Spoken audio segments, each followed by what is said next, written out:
home speed workout today. Come join me for a workout as I try to get less slow. So people ask, this turf is basically 20 yards, so 60 feet. I'm rocking the PG6s today, the cotton candies.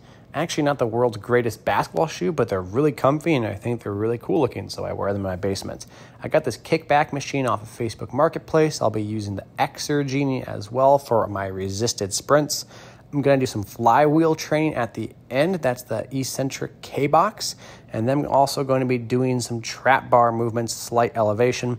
So we start off with a good warm-up, some hops and skips. I suggest if you guys are warming up at home, throw some music on and basically just hop and dance around to the beat for a couple of songs, and you're probably going to be good enough for your warm-up. Like any good warm-up, sometimes you just do the activity that you're going to do just a little bit slower. So this is a resisted sled march. Well, I guess there's no sled, so resisted march with no sled, and then some resisted runs, hard to call those sprints, getting used to the tension on it. In between, I paired this with explosive kickbacks. This is that machine I got off of Facebook Marketplace. It's an air resistance machine. It's pretty cool, but I attach a band to it, so I get a faster eccentric loading because there is no eccentric portion to it. So I've been using the Exergenie in the basement. I really like it for the cost, and I really have no idea what the resistance on it is.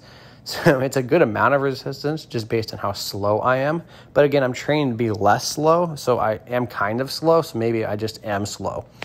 This machine, by the way, is hilarious looking when I watch it on film. I've actually never really filmed myself do that exercise, and it looks ridiculous, so I apologize for that. So I did about 6 to 8 total sets of this, I believe. Sprinting, I guess that's a relative term. Sprinting is an effort, not really a speed. I did lower the resistance part of the way down because it got too heavy and I was getting too tired.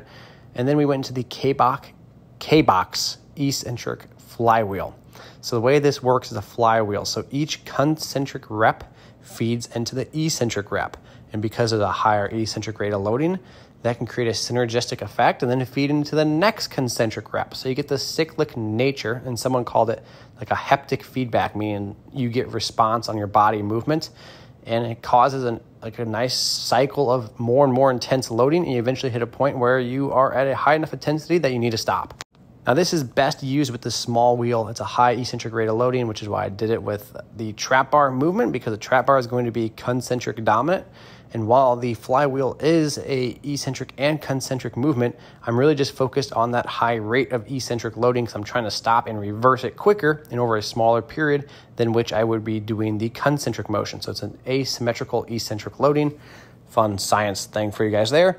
And then I did some hinge dominant trap bars. You see here, trap bars, trap bar pulls, trap bar lifts, whatever the heck you want to call these.